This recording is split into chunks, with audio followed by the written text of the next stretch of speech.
Voltamos com o programa Ponto de Vista. Estou aqui recebendo o Dr. Rodrigo Monteiro, oftalmologista. Estamos falando aqui da semana de combate ao glaucoma.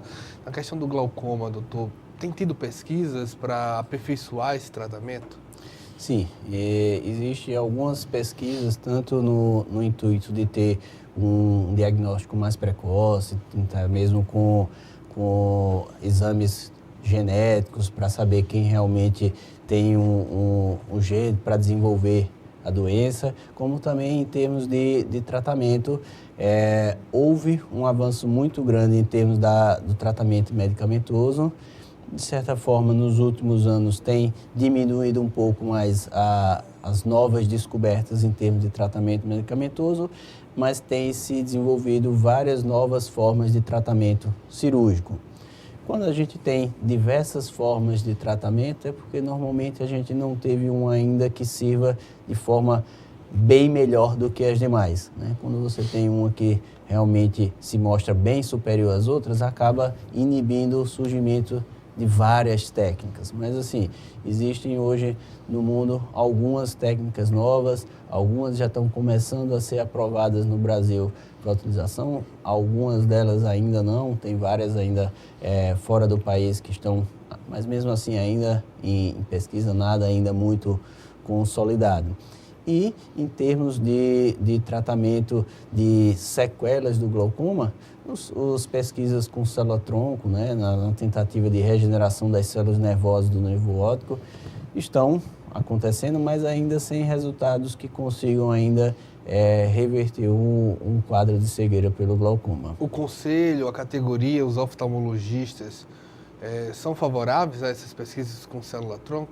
Sim, acho que a pesquisa com célula-tronco ela veio para ficar, tem trazido enormes avanços em outras áreas, inclusive áreas de doenças neurológicas também, Alzheimer, Parkinson. Então, acho que tem um caminho que possa ser seguido, porque realmente hoje, nos casos de glaucoma, onde o paciente perdeu a visão, a gente não tem mais o que fazer a não ser dar o suporte para ele se readaptar a uma nova vida, que seja através de aprendizado de atividades domésticas, o braille ou coisas do tipo. Inclusive, tem uma colega aqui em Maceió que ela é ortopticista e teve também um treinamento para auxiliar essas pessoas que, por algum motivo, perderam a visão a se readaptar às suas atividades domésticas, atividades de se locomover, e que isso, muitas vezes, a gente acaba dando uma nova opção de vida para esses pacientes. É óbvio que a privação da visão é realmente muito impactante, mas, ao mesmo tempo, a gente tem N exemplos, né? Um exemplo foi nas Olimpíadas, Paralimpíadas, né? Onde você tem diversos tipos de deficiência, muitos deles com deficiência visual, e que reinventaram suas vidas, tornaram famosos, campeões, bem-sucedidos, e que é uma alternativa também para esses pacientes, você tentar reorientar ele nesse sentido de superar essa deficiência que realmente, no momento, quando o paciente chega a ter uma perda de visão pelo glaucoma, no momento ela é irreversível. Qual o nível da oftalmologia alagoana e brasileira em comparação com as demais, com outros estados e, no caso, também com outros países? Então, com a democratização da informação, hoje a gente tem uma equiparação muito grande de formação, de resultados, e a informação ela é muito mais constante e mais rápida. A gente tem resultados excelentes da oftalmologia brasileira, a oftalmologia alagoana tem colegas, inclusive lá do próprio hospital, que ganharam prêmios internacionais nos Estados Unidos. Então, assim, isso tem se tornado cada vez mais constante. O que a gente tinha alguns anos atrás, onde um livro para chegar a ser traduzido e chegar a nossa informação demorava 5, 6 anos, então não tinha uma diferença muito grande de tempo entre o que estava acontecendo e o que a gente via. Hoje não, hoje isso é praticamente instantâneo. Saiu uma informação numa revista, onde quer que seja do mundo, você acessa automaticamente através da internet, até mesmo congressos e palestras. tem várias palestras sendo transmitidas ao vivo pela internet, então até mesmo a barreira física da distância tem sido superada rapidamente. A gente tem uma reciclagem e uma renovação da informação que tem sido cada vez mais rápida. Inclusive em termos de equipamento? Inclusive em termos de equipamento. Assim, eu acho que a oftalmologia, ela avança muito em termos de equipamento, que acaba sendo equipamentos de valor elevado, mas que com a cooperação e a oftalmologia tem a característica de normalmente agregar muitos profissionais no mesmo ambiente de trabalho, isso facilita com que exista essa renovação de equipamentos. Então, assim, o que a gente tem hoje de equipamento para tratamento de oftalmologia é o que tem de melhor no Brasil e no mundo. Então, acho que isso tem conseguido acompanhar, não tem uma defasagem em termos ao que se tem no restante do mundo, não. Isso daí podemos citar de certa maneira, o senhor recebeu ano passado um congresso Norte-Nordeste, é candidato também a ser um promotor de um brasileiro. Exato. Há um engajamento da oftalmologia alagoana, né? Sim. Existe uma cooperação e uma ajuda muito grande entre os oftalmologistas. A sociedade tem conseguido juntar os maiores serviços em torno disso. E realmente tivemos ano passado um congresso Norte-Nordeste aqui em Alagoas, com presença dos melhores palestrantes do Brasil. Uma das palestras, se eu não estou enganado, fala sobre a evolução do tratamento do glaucoma, né? Eu acho que foi uma das principais, é isso? Sim. Eu esqueci o nome, era um senhor já também, ele falava de todo o processo. Evoluiu muito? Até que não, menos do que a gente gostaria. Então, assim, a gente imagina que tem surgido várias novas técnicas cirúrgicas, mas hoje em dia ainda se faz a cirurgia, uma das primeiras, de 1968, que a trabeculectomia ainda é uma das cirurgias que é mais realizada para o tratamento de glaucoma. Então, assim, tem se tentado várias alternativas, mas ainda não mudou tanto. O que mudou, principalmente, de alguns anos atrás para agora, realmente é a evolução do tratamento medicamentoso, que realmente surgiram diversas opções e tirou muitos pacientes que precisavam da cirurgia, hoje estão controlados através do colírio. Mas, assim, não teve ainda aquela guinada tão expressiva que a gente que ainda é esperada, busca, que a gente espera. Talvez um tratamento que seja mais eficaz ou até mesmo uma forma de detecção mais simples do glaucoma. Muitas vezes a detecção do glaucoma, principalmente da forma como a gente quer, uma detecção bem inicial, ela confunde muito o que é um glaucoma bem no início e o que é uma variação do normal. Muitas vezes isso requer alguns exames mais aprofundados, requer um tempo de acompanhamento, anos comparando os exames, então às vezes isso torna um pouco mais difícil, às vezes um pouco desestimulante para o paciente, que muitas vezes quando vai numa consulta ou mesmo que faz algum exame, ele quer saber sim ou não. E muitas vezes a gente não consegue dar essa resposta numa primeira situação. Às vezes a gente demora algum tempo, 1 ano, 2, para ter realmente a certeza que aquele que parece ser uma doença, na verdade, é só uma variação do normal.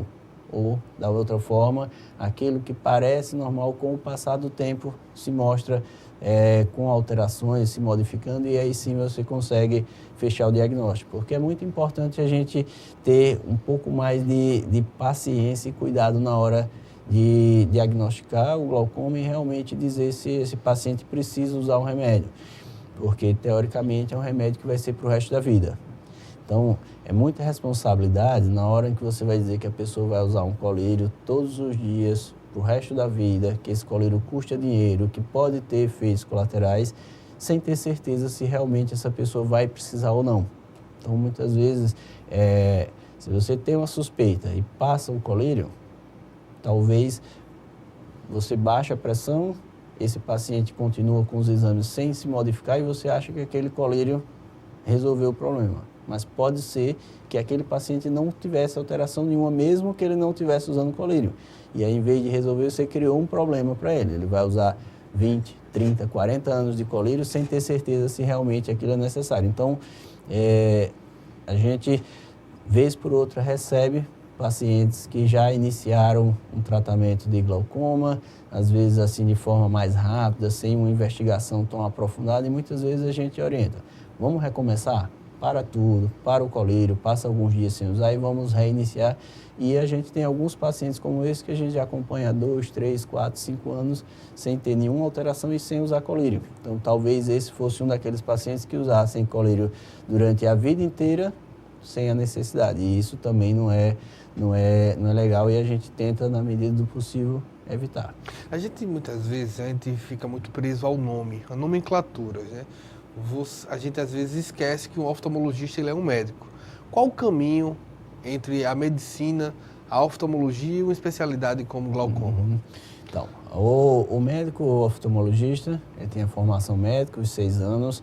A residência em oftalmologia são mais 3 anos. Normalmente, as residências, na maioria delas, é credenciado pelo MEC, o Ministério da Educação, ou pelo Conselho Brasileiro de Oftalmologia. Ao final desses 3 anos de residência, o oftalmologista presta uma prova de título, né, onde ele tem uma pontuação mínima, tem prova prática, tem prova teórica e é dado a ele o certificado, o título de oftalmologista. Esse oftalmologista, ele tem essa certificação e ele pode prestar uma nova prova para fazer uma subespecialização. No meu caso, eu fiz uma subespecialização na USP em glaucoma, mas existe subespecialização em catarata, cirurgia refrativa, cirurgia de retina. Então, assim, como a demanda de informação está cada vez maior, ficou cada vez mais setorizado.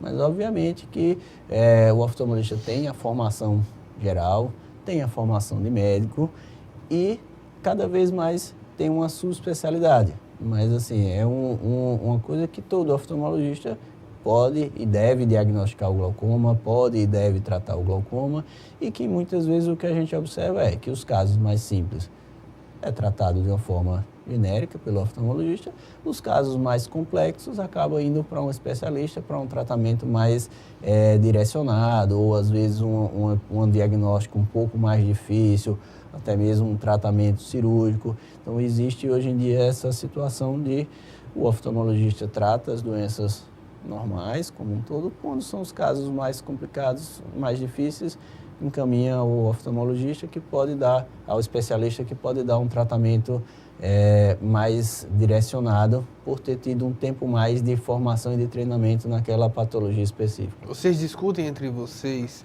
casos? Sim, sim. Isso é uma constante. A tecnologia novamente nos ajuda, né? Ao mesmo tempo que distrai, ao mesmo tempo nos coloca o tempo todo em constante contato. Então, assim, hoje em dia, com esses grupos de mensagens, você consegue discutir um caso com o seu chefe, que você trabalhou com ele em outro serviço, que também tem contato com o mundo inteiro. Então, assim, é rápido. Você tem um caso que seja difícil, você pergunta manda imagens, manda vídeos, discute exames, a própria tecnologia mesmo, você faz videoconferências. Então, isso ajuda muito nessa discussão e até democratizar a informação. Às vezes a gente, alguns anos atrás, não muito, né? Sei lá, quando eu acabei a residência em 2007, a gente não tinha essa facilidade de informação. Então, hoje em dia, se eu pego um caso, eu acho interessante, eu ponho num grupo de discussão como esse, você tem 50, 100, 120 colegas que ficam sabendo daquela informação, dão uma opinião, troca ideia, e isso acaba fazendo com que a informação se difunda mais rapidamente. Engrandece, né, a discussão. Sim, é impressionante. Tem a parte ruim desse excesso de exposição desses aplicativos, mas realmente ele hoje em dia é uma ferramenta de trabalho, não tem como... É indiscutível.